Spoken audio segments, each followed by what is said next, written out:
G'day, welcome to Plugged In Australia Quick Charge, the shorter version of the show for when you want the main EV news without the full deep dive.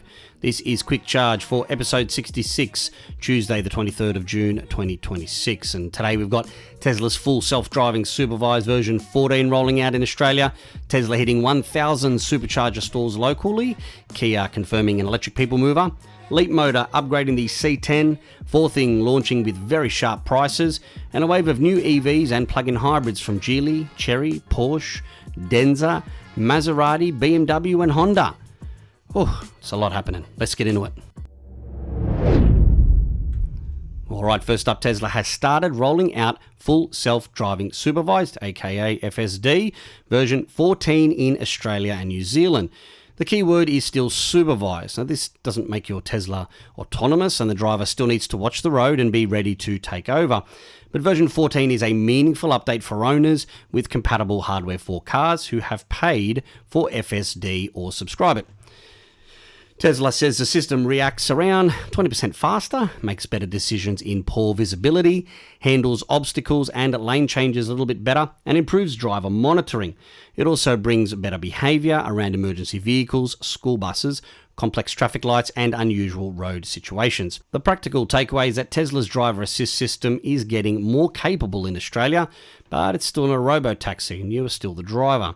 Tesla also passed 1,000 Supercharger stores in Australia, with the milestone site opening in Byron Bay. The site uses V4 hardware and helps push Tesla's local network beyond 150 Supercharger locations. That matters not only for Tesla owners, but increasingly for non-Tesla EV drivers as more sites open to other brands. And in our region, Tesla's Cybercab prototypes have been spotted in New Zealand on their way to cold weather testing.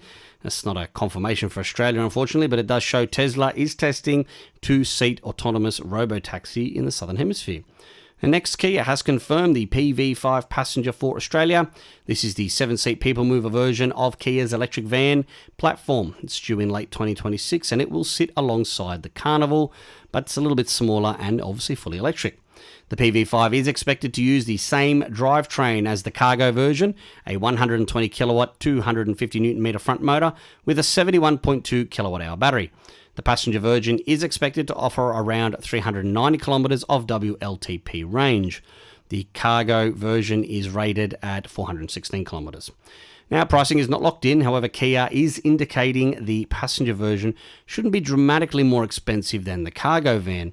A mid-60s price point looks possible, which could put it in the same general zone as a mid-level diesel Carnival.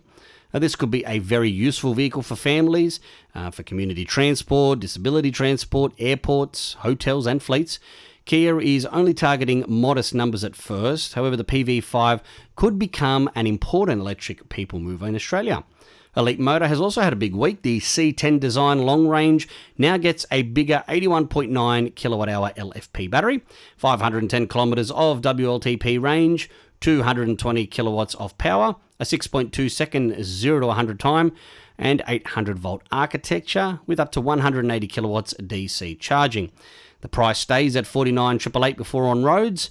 That's a strong upgrade over the old design, which has had a 69.9 kilowatt hour battery, 420 kilometers of range, and a much slower DC charging rate. Leapmotor has also confirmed the B03X or the B03X small electric SUV for Australia, expected late in 2026. This could be a real budget EV contender, potentially competing with the Atto 1, Atto 2, MG4, and Geely EX2. And on the software side, Leapmotor says the annoying ADAS beeps in modern cars could improve, but they will not disappear completely. This is because many of those alerts are tied to safety regulations and 5-star safety rating requirements. The real challenge is tuning them so that they help rather than annoy. BYD's Shark 6 performance has arrived in Australia, but some vehicles have landed without all of their underbody protection fitted. And BYD says it's not a safety issue and does not affect the performance of the vehicle, and buyers can either wait for the missing parts or take delivery and have it retrofitted later. The Shark 6 Performance is a serious upgrade with a 2-litre turbo petrol plug-in hybrid system producing 350 kilowatts and 700 newton meters, plus a 3.5-tonne braked towing capacity. But for a ute marketed with off-road capability, missing underbody protection's not a good launch look. Now on to fourthing. The new fourthing Taikon 5 launches in Australia with both battery electric and range extender versions. Pricing starts at $36,990, drive away for the range extender hybrid luxury, while the BEV luxury starts at $38,990. The BEV uses a 64 kWh LFP battery and offers 427 kilometers of WLTP. The range extender version has a 31 kWh LFP battery, 170 kilometers of electric-only WLTP range, and a 937 kilometer total combined WLTP range.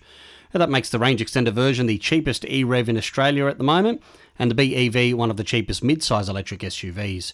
The catch is that fourthing is a new brand here rather. The Taikon 5 has not yet been ANCAP rated, and buyers will want to check the dealer and service support pretty carefully, although it is being imported by Attico, which is pretty experienced in these sorts of things. Geely is preparing the EX2 electric hatch for Australia, expected in the third quarter of 2026. It is a compact rear-wheel drive and could land around $30,000 mark if Geely prices it aggressively. The EX5 is also getting a facelift overseas, with a big shift from front-wheel drive to rear-wheel drive and power rising to 245 kilowatts. Timing for Australia is not confirmed, but it shows Geely is moving pretty quickly. Chery has confirmed the Lepas 6 electric SUV for Australia in the fourth quarter of 2026. It uses a 65 kilowatt-hour battery, a 160 kilowatt front motor, and has a claimed range of around 450 kilometres, though the test cycle still needs confirmation. Chery has also named its first Australian ute, the Stockman.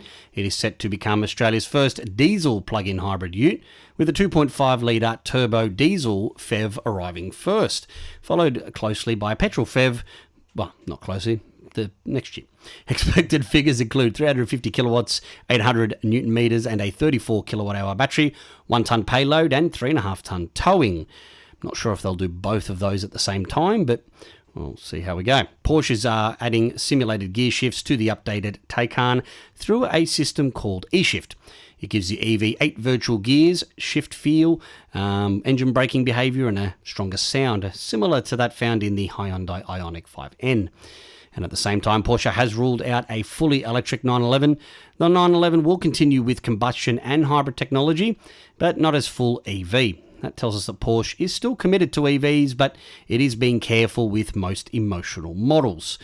And at the premium end, Denza's massive N9 6-seat plug-in hybrid SUV has been spotted testing in Australia in right-hand drive. It has a 2-litre turbo engine, 3 electric motors, around 680 kilowatts and 1,035 newton meters of torque, and a huge claimed electric range on the Chinese cycle. Maserati's updated Grecale Foliere is due in Australia in 2027 with the same 105 kilowatt-hour battery and 410 kilowatt dual motor setup, but improved real-world range thanks to aero, tyre and thermal updates.